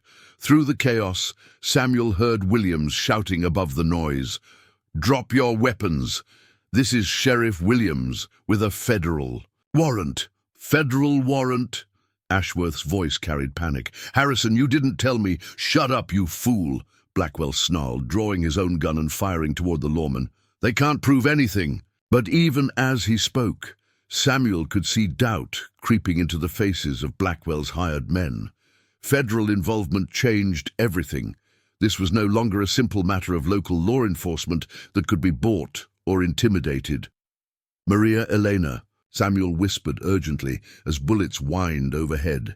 "The root cellar. There's a door behind the pantry. Can you make it?" She nodded, her face pale but determined. Together, they crawled across the floor, keeping low as the gun battle raged around them. Behind them, Samuel could hear Williams organizing his men with the efficiency of someone who'd seen combat before. "Johnson, cover the back door! Martinez, watch the windows! Nobody leaves until this is sorted." The pantry door seemed miles away, though it was only 20 feet. Samuel felt something burn across his shoulder, a bullet's close passage, but ignored the pain as they reached relative safety behind the wooden barrier. The root cellar was accessed through a trap door that Rebecca had used for storing vegetables through the winter. It would provide shelter until the shooting stopped. As Samuel helped Maria Elena down the ladder, he heard Blackwell's voice rise above the gunfire. "You're making a mistake, Williams. I have legal rights here." "Your legal rights ended when you broke into a private home with armed men," Williams shouted back. "That makes this assault and battery, maybe kidnapping." "The woman belongs to me. The woman doesn't belong to anyone. This is America, not a slave market." In the cool darkness of the root cellar, Maria Elena gripped Samuel's hand tightly. "How did Williams know to come?" "I sent him word to check on us tonight. I had a feeling Blackwell might not wait for his deadline." Above them, the gunfire was beginning to slow as Blackwell's men realized they were outgunned and facing federal charges. Samuel could hear voices calling for surrender, the scrape of weapons being thrown down, the heavy footsteps of men being taken into custody. Then, Blackwell's voice, closer than before and filled with murderous rage. "Where are they? Where is my property?" "Sir, you need to surrender your weapon," came Williams's steady reply. "This doesn't have to end badly for you. It already ended badly the day that Mexican whore decided she was too good for what her father promised me. I've spent 3 years and thousands of dollars tracking her down, and I'll be damned if I let some small-town sheriff stop me now."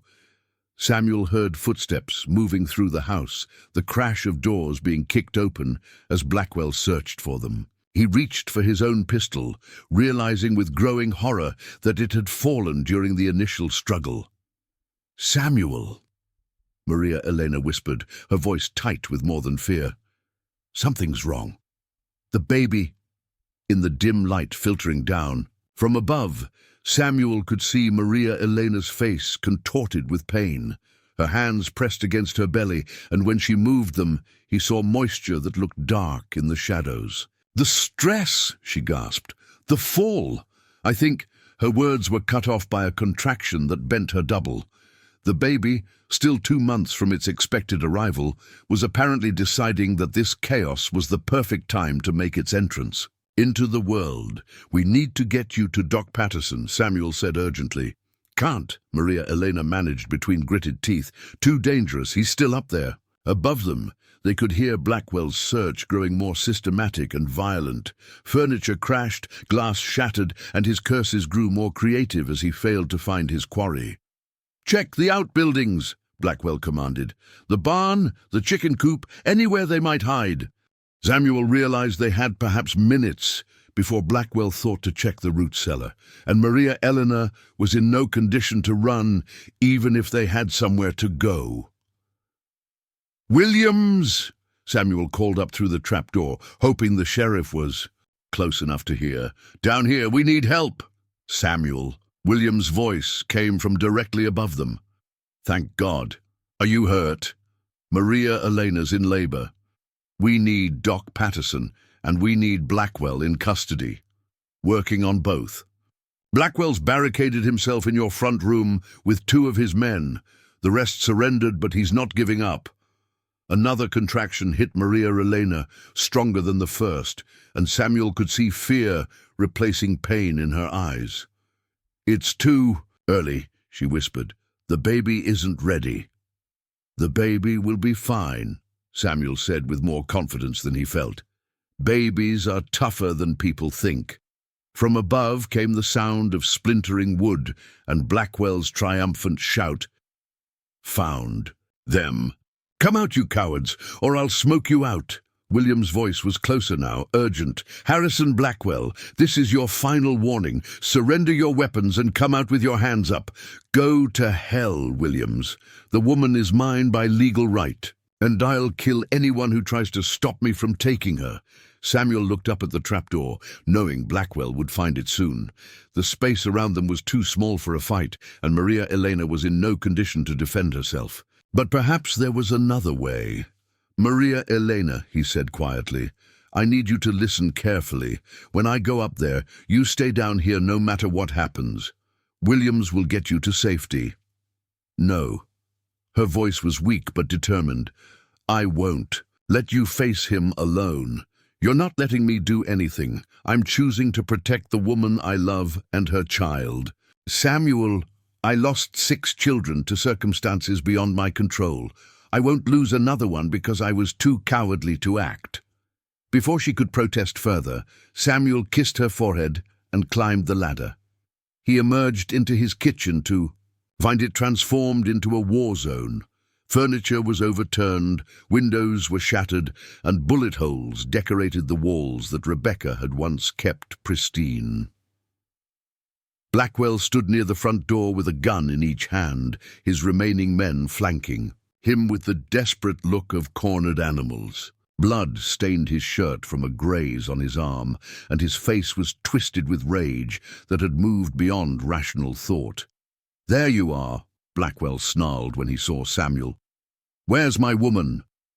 "Safe from you," Samuel replied, stepping fully into the room, despite William's urgent gestures to stay back. "Not for long. I'll tear this house apart board by board if I have to. You'll have to go through me first." Blackwell laughed, a sound like breaking bones. "That can be arranged." Samuel spread his arms wide, making himself an obvious target. "Then do it. Shoot an unarmed man in front of a federal sheriff and see how that works out for you." "Samuel, get down," William shouted, but Samuel ignored him. "You want to prove you're a big man, Harrison? That you can take whatever you want? Then take your best shot. But know that every person in this room will testify that you murdered an unarmed man in cold blood." Blackwell's hands tightened on his weapons, his finger moving to the trigger. "You think I won't do it? I think you're a coward who only attacks women and children.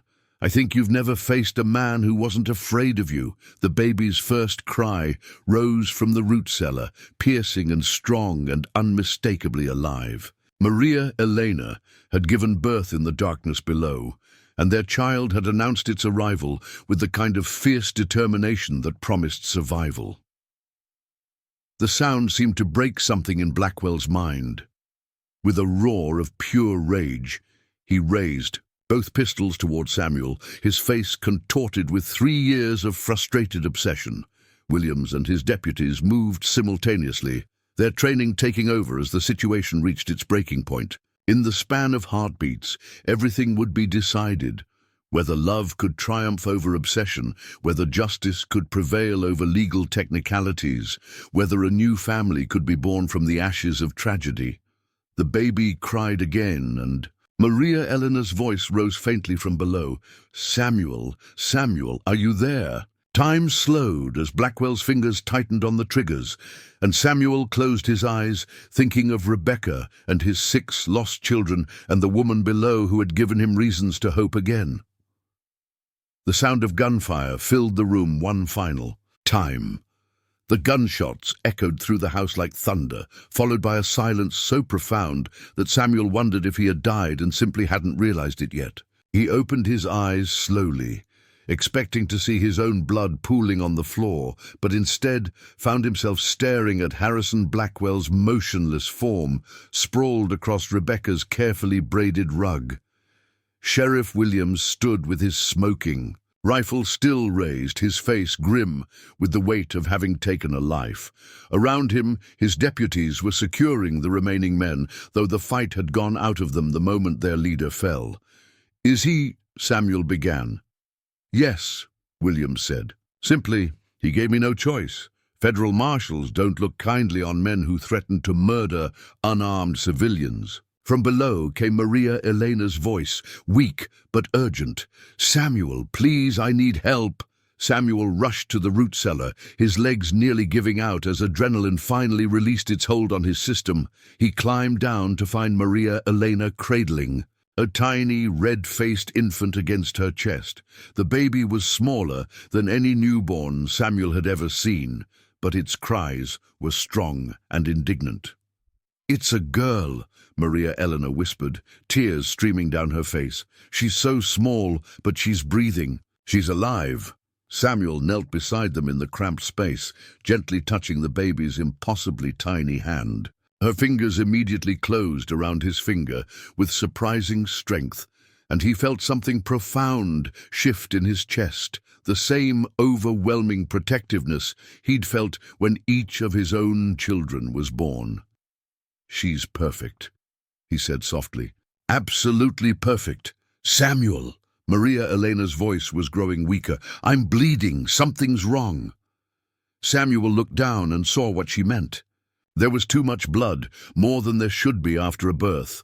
Maria Elena's face was growing pale, and her breathing was becoming shallow. "Williams!" Samuel shouted toward the trapdoor. "Get Doc Patterson here now! Emergency!" Within minutes, Doc Patterson was climbing down into the root cellar with his medical bag, his weathered face taking in the situation with the quick assessment of a man who'd delivered hundreds of babies and seen every complication possible. "Premature birth, excessive bleeding," he muttered, his hands already moving with practiced efficiency.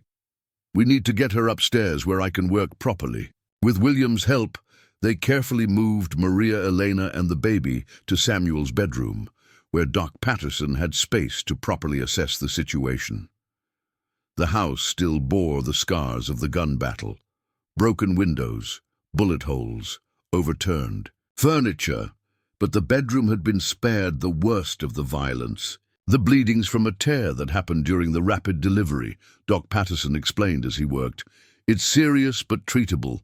She needs rest, proper nutrition, and time to heal." "Will she be all right?" Samuel asked, holding the baby, while the doctor tended to her mother. "She's strong and she's young. With proper care, I expect a full recovery.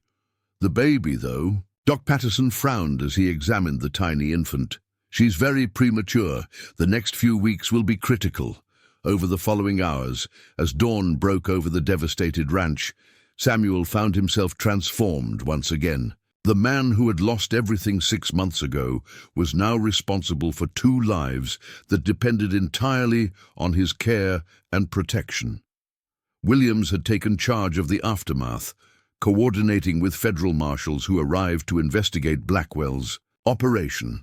What they found painted a picture of corruption that reached deep into territorial politics: bribes paid to judges, intimidation of witnesses, and a pattern of violence against women that had been systematically covered up. "Blackwell's dead, but his network is still out there," Williams explained to Samuel as they stood on the porch watching the marshals work. "The betrothal contract he used was part of a larger scheme to acquire young women under the guise of legal marriage arrangements. You and Maria Elena aren't the only victims. What does that mean for us?" "It means the federal government is very interested in making sure his victims are protected. The forged papers we discussed. Turns out we don't need them." The marshals are prepared to give Maria Elena a new identity through official channels. Witness. Protection, they call it. Samuel felt relief wash over him. So we're safe. As safe as anyone can be. Blackwell's lawyers are already claiming they knew nothing about his illegal activities, and most of his hired men are singing like birds to avoid federal charges. The territorial legislature is also talking about changing the laws that allowed this kind of abuse in the first place. That afternoon, as Maria Elena slept and the baby dozed in a makeshift cradle Samuel had fashioned from a wooden crate, he found himself in the children's cemetery behind the house. He knelt beside the 6 small graves, running his fingers over the wooden crosses that bore his children's names. "I don't know if you can hear me," he said quietly, "but I wanted to tell you about your new sister. Her name is Hope, like your mother always wanted. She's tiny and stubborn and beautiful, and I think you would have loved her." The wind rustled through the oak tree's branches, and Samuel chose to interpret it as approval. "I know this doesn't replace what we lost," he continued. "Nothing ever could, but maybe it means that love doesn't end with death. Maybe it means that families can grow in ways we never expected." When he returned to the house, he found Maria Elena awake and nursing the baby with the careful attention of a mother learning her child's needs. She looked up when he entered, and he saw something in her expression that hadn't been there before. Peace. "How are you feeling?" he asked, settling into the chair beside the bed. Sore, tired, grateful, she adjusted the baby's position slightly. "Williams told me about the federal protection, about the new identity they're offering." "Elena Martinez," Samuel said. "It has a nice sound to it. And you? Will you be Samuel Martinez now?" Samuel considered the question. "I was thinking more along the lines of Samuel Morrison, married to Elena Martinez Morrison, if you'll have me, that is." Maria Elena's smile was radiant despite her exhaustion. "Are you proposing to me, Mr. Morrison?" "I suppose I am. Though I should warn you, I come with some complicated baggage, a damaged ranch, a reputation for taking in strays, and the memory of a family that will always be part of who I am. And I come with a premature daughter whose biological father was a monster. A past that required federal intervention to escape, and no money or property to contribute to our partnership. Sounds like we're perfectly matched then." They were married 2 weeks later in a quiet ceremony in Doc Patterson's parlor, with Sheriff Williams serving as witness and baby Hope sleeping peacefully in Maria Elena's arms. The service was simple. No elaborate dress, no flowers, no celebration feast, but it felt more meaningful to Samuel than his first wedding had been. The federal marshals had been true to their word. Elena Martinez's new identity was complete and legally binding, her past as Maria Elena Castillo officially erased from all records. Harrison Blackwell was buried in an unmarked grave outside town, his estate seized by the federal government. To compensate his many victims, as autumn turned to winter, the Morrison Ranch slowly healed from the violence it had witnessed. Samuel repaired the bullet holes and replaced the broken windows. Elena planted a winter garden that would provide fresh vegetables through the cold months. And baby Hope grew stronger each day, defying Doc Patterson's initial concerns about her premature birth. The first time Hope smiled, a real smile, not just gas, as Elena insisted, Samuel felt something he'd thought was gone forever. Pure, uncomplicated joy, the kind that came from watching new life discover the world around it. "She has your eyes," Elena said, as they sat by the fire on a snowy December evening, the baby nestled between them. "She has her mother's determination," Samuel replied, "and her father's good sense to appreciate what he has." Elena looked at him curiously. "Her father?" "Me," Samuel said simply. "Biology doesn't make a father. Choice does. Love does. And I choose to be her father for as long as she'll have me." That night, as they prepared for bed in the house that had known both tragedy and triumph, Eleanor paused at the window overlooking the small cemetery. "Do you think they approve?" she asked softly. "Your first family, I mean." Samuel joined her. At the window, his arms settling around her shoulders. "I think Rebecca would say that love multiplies rather than divides. That there's always room for more joy, more hope, more reasons to be grateful. And the children? I think they'd be excited to have a baby sister to watch over. They always wanted to help with everything." 6 months later, as spring returned, to Texas and Elena's garden began to show the first green shoots of new growth. Hope took her first steps in the parlor where her parents had been married. She toddled from Elena's arms to Samuel's, her face bright with the achievement. Samuel caught her in his arms and spun her around, her delighted giggling filling the house with music that complemented the piano melodies Elena played each evening. The sound echoed off walls that had witnessed grief and violence, but now rang with laughter and love. As Samuel tucked Hope into her crib that night, a proper crib he'd built himself from oak wood, he thought about the strange journey that had brought them all together. A desperate auction, a legal contract, a violent confrontation, and a premature birth in a root cellar during a gun battle. It wasn't the kind of story most families would choose to have, but it was their story, and it had led to this. A house filled with music and laughter, a garden that provided both beauty and sustenance, and a family that had been built not from biology or legal obligation, but from choice and love and the shared determination to create something beautiful from the wreckage of the past. Elena appeared in the doorway, her face soft with contentment as she watched him kiss their daughter. "Good night, ready?" she asked. "Ready," Samuel replied, taking her hand. Together they walked through their house, checking locks and banking fires, performing the small domestic rituals that bound families together across generations.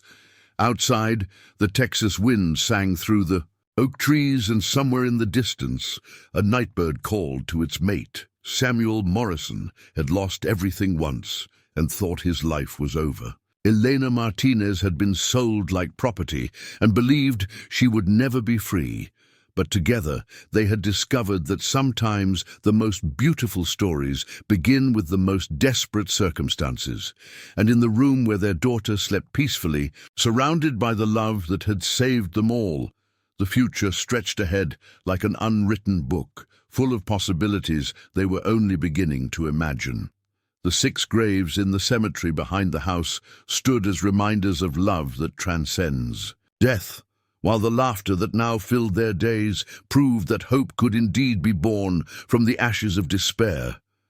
Their story was far from over, but its foundation was secure. They had learned that families come together in the most unexpected ways, that love grows strongest in the soil of shared adversity, and that sometimes the greatest gifts come wrapped in the most challenging circumstances. In the end, Samuel Morrison had bought a pregnant woman at auction, not knowing she carried the hope he thought he'd lost forever. And Elena Martinez had found not just safety and protection, but a love that saw her as more than her circumstances, more than her past, more than the sum of what had been done to her. Together, they had created something neither could have built. Alone, a family born of choice, sustained by love, and blessed with the kind of hope that makes all things possible. Up next, you've got 2 more standout stories right on your screen. If this one hit the mark, you won't want to pass these up. Just click and check them out, and don't forget to like, subscribe, and turn on the notification bell so you don't miss any upload from us.